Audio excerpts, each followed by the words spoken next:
Christopher Walker, Hi, and I'm Natalie Lee Walker. and we're here to discuss civil and voting rights. So tell me, Mrs. Walker, where were you born? I was born in Lafayette, Louisiana, but I was raised in St. Martinville, Louisiana. Okay. How did you and your family get to Texas? My grandparents lived in St. Martinville, Louisiana, Mm-hmm. but after they divorced, my grandmother remarried and relocated to Port Arthur, Texas. Hmm. So tell me, what do you remember about your childhood? I remember riding around with my parents and seeing signs on convenience stores and laundromats that said whites only. Mm-hmm. I also remember picking figs on uh from a fig tree on Main Street Mm-hmm. from this white lady's house with my siblings and my dad. We picked them for her, Mm-hmm. but she would only let us have the smashed figs so that my mother could make fig preserves for us. Uh, when my dad asked if we could have a drink of water after we were done, Mm-hmm. she told us to drink from the water hose in the backyard. And I remember my sister Lisa, your godmother, picked up the water hose and saw a spider crawling on the end of the water hose and she screamed. The white lady told her to turn the water on so that any other bugs could be flushed out before we drank from the hose. Mm-hmm. I said no thanks and walked away, and that's the nice version. I remember seeing black women sit in the back seats of cars going to and from their housekeeping jobs Mm-hmm. while being driven around by white ladies and their bosses, I guess. And there was no one sitting in the passenger front seat. And I always wondered why wouldn't the black lady just sit in the front? Mm-hmm. But it made sense later. I remember going to school with black children from preschool to third grade, Mm-hmm. but it wasn't until 1970, 71, when I was in the fourth grade, that the black schools and the white schools were finally integrated. And I also remember being told that my grandfather, your great grandfather, Mm-hmm. was the first black man to vote in St. Martin Parish. Really? Yes. Hmm. That's interesting. Yes. So tell me, did your parents ever discuss race or racism with you? Yes. My parents told us to expect that the white children at school would play with us at school, but would likely not speak to us outside of school, Mm-hmm. and that was just the way it was. My parents told us that if we wanted to be successful in life and never clean houses or toilets for Mm-hmm. white people or anybody, that we needed to get an education and lead responsible lives. And my mother told us that white people would often leave money laying around their homes to see if black people would steal. So be sure never to pick up money found laying around at school or at someone else's home or Mm-hmm. car or anywhere.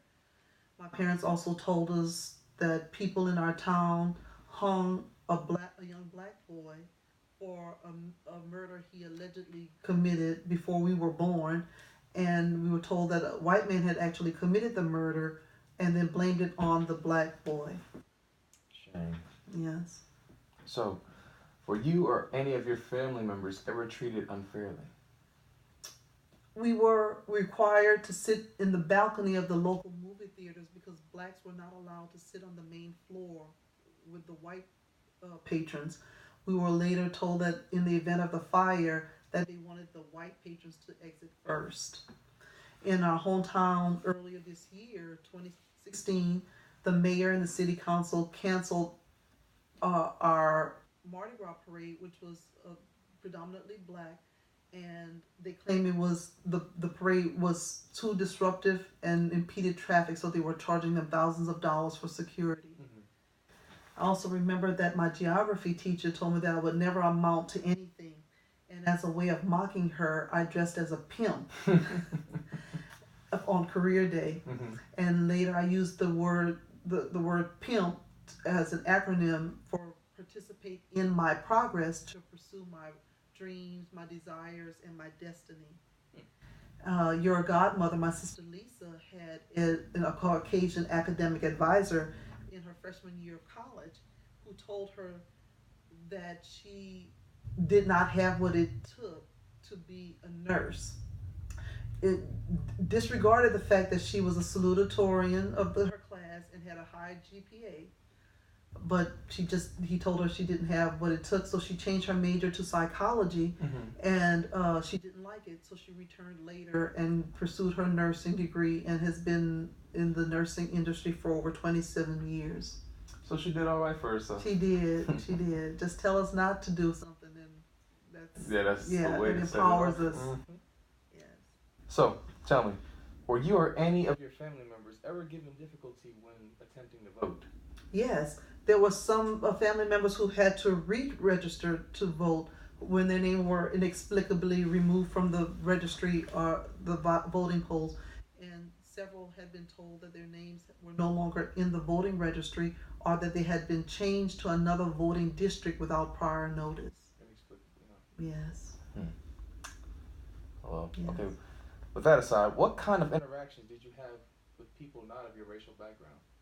Well, after integration from preschool to to middle school, I've interacted with them in college, and people not of my racial background. Worked in the aviation industry for over 20 years, and people of different racial backgrounds. I've also had personal friends and acquaintances of other ethnicities as well. Okay, so here's what I've been really trying to get to. What notable moment In American history sticks out the most to you? The election and re-election of Barack Obama as the first and only African American president of the United States of America. Where were you at that moment?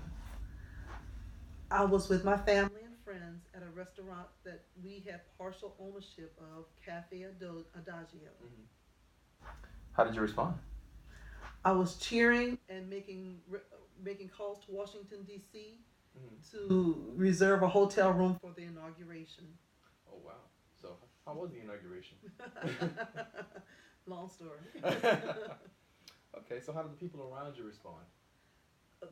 Some of my co-workers were upset. My black friends were elated and proud, but some of my white co-workers were making negative, not so nice comments on social media about President, but they avoided addressing the conversation directly with me. And I remember the secretary to the president was upset that I had sent a picture of the first family to the printer, the only color printer in the office, and she was so angry that I used the color printer to print their pictures that she had the printer relocated to her desk and restricted the use of the color printer. Go what figure. An irony. Go figure. So tell me, what advice would you give the youth of today? Vote. Whether you feel like it or not, vote. Why is that? Many gave their lives for the privilege of our right to vote, and we owe it to them to go to the polls no matter what. Get informed and do not look for someone to entertain you to earn your vote. Politics and elections have real life consequences. Oh, wow. And Tell me again, what university did you attend? The University of Southwestern Louisiana, which was later the name was later changed in 1984 to the University of Louisiana Lafayette, and officially changed in 1997. So what are your accolades? I have 2 undergraduate degrees, one in business administration, one in paralegal studies, and a Master of Science from Full Sail University in entertainment, business, and sports management. Very impressive. Thank you. So it would go without saying that people should listen to you. The youth of today should listen to you. Indeed. All right. So I think we have time for one more question. if you can go back and change one moment in American history, what would it be? The outcome of the election of November 8th, 2016. And that's my final answer.